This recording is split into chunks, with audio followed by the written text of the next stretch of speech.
નમસ્કાર, આપ જોઈ રહ્યા છો નેશન પ્લસ ન્યૂઝ. હું છું આપની સાથે હેતલ ભગત. વડોદરાના ગોરવા વિસ્તારમાં સ્માર્ટ મીટરને લઈને રહીશોએ હોબાળો મચાવ્યો હતો. વડોદરામાં છેલ્લા કેટલાય સમયથી સ્માર્ટ વીજ મીટરનો કકળાટ સામે આવી રહ્યો છે. ત્યારે ગુજરાત હાઉસિંગ બોર્ડના રહીશો મોટી સંખ્યામાં ભેગા થયા હતા. આમ આદમી પાર્ટીના પિંકલ રામીની આગેવાનીમાં વીજ કંપનીની સામે આક્રોશ વ્યક્ત કર્યો હતો અને સ્માર્ટ મીટર હટાવો અને જૂના મીટર લગાવવાની માંગ કરી હતી અને વીજ કંપનીની વિરુદ્ધમાં ભારે સૂત્રોચ્ચાર કરવામાં આવ્યા હતા. મારી છોકરી બંગલો કામે જાય છે. હું વિધવા છું. મારી છોકરી તકતા છે, છૂટું કરેલું. હવે એના બે છોકરાના અમે 8,000ની મેં ઘર ભાડું કાઢીએ છીએ, અમે લાઇટ બિલ કાઢીએ છીએ, ખાવાનું કાઢીએ છીએ. તો આ આટલું મોટું ભારે મીટર નાખ્યું છે, એની અંદર અમારે લાઇટ બિલ કેવી રીતે કાઢવું? હે તો અમે પૈસો કઈથી લાવીએ? અમે માન બંગલા જીએ છે, બંગલા એટલા પૈસા નથી મળતા. તો આ ગરીબ માણસ કઈથી જીવવાના છે?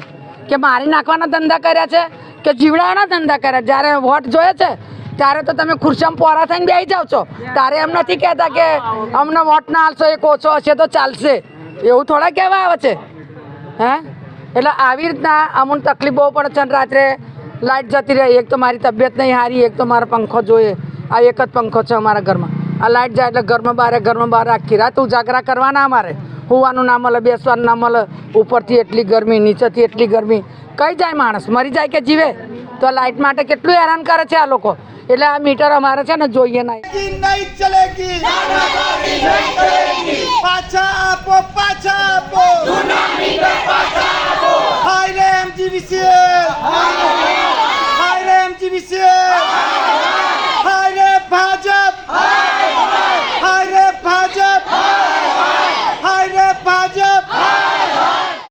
સ્થાનિક રહીશોએ જો તેમની સમસ્યા નહીં ઉકેલાય તો ગાંધી ચિંધ્યા માર્ગે આંદોલન કરવાની ચીમકી ઉચ્ચારી છે. તમે જુઓ કે છેલ્લા 15-20 દિવસથી જે દિવસથી આ સ્માર્ટ મીટર લગાવવાની શરૂઆત થઈ છે, તો આ સ્માર્ટ મીટર કઈ જગ્યા પર લગાવવામાં આવે છે કે જ્યાં ગરીબ હોય, મધ્યમ હોય, એવા જ આવાસ યોજનાઓ છે. ગુજરાત હાઉસિંગ બોર્ડના તમામ નગરોમાં આ જે રીતે અત્યારે સ્માર્ટ મીટરો લગાવવામાં આવ્યા છે, ત્યારે મારે કહેવું છે કે સૌથી પહેલાં સ્માર્ટ મીટર લગાવવું હોય તો સાંસદના ઘરે લગાવો. સૌથી પહેલાં મીટર લગાવવું હોય તો ધારાસભ્યોના ઘરે લગાવો. સૌથી વધારે પહેલું મીટર લગાવવું હોય તો કોર્પોરેટરોના ઘરે લગાવો. પરંતુ એમના ઘરે ડિજિટલ મીટર અને અહીંયા ગરીબ હોય, મધ્યમ વર્ગ, એમના ઘરે સ્માર્ટ મીટર. આજે તમે જુઓ કે આ મધ્યમ વર્ગનો વિસ્તાર છે. અહીંયા 1200થી પણ વધારે હાઉસિંગ બોર્ડના મકાનો આવેલા છે. લોકો પેટે પાટા બાંધી અને એક તો મજૂરી કરીને, કાળી મજૂરી કરી અને પોતાના દીકરાની ફીઓ ભરતા હોય છે. એવા સંજોગોની અંદર આજે 15 દિવસની અંદર 2,000 રૂપિયા બિલ આવે એટલે તમે સમજી લો કે આજે 6,000, 7,000 રૂપિયા બિલ આવતું હોય. એક તો ઘરની આવક 10,000 થી 15,000ની હોય અને એવા સમયની અંદર જે રીતે આ લોકોએ MGVCL અને અત્યારે બહુ નવી પાછી કામગીરી શરૂ કરી છે કે ડિજિટલ મીટર પણ સ્માર્ટ મીટર સાથે લગાવવામાં આવશે.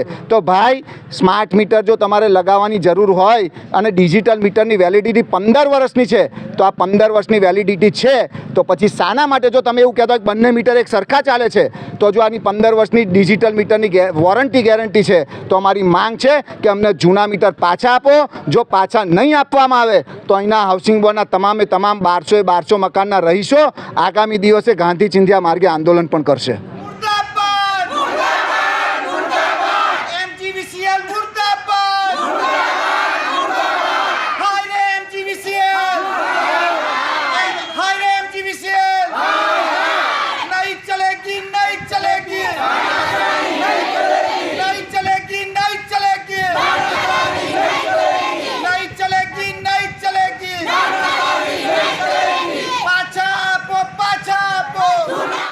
Bureau report, nation plus news, Vadodara.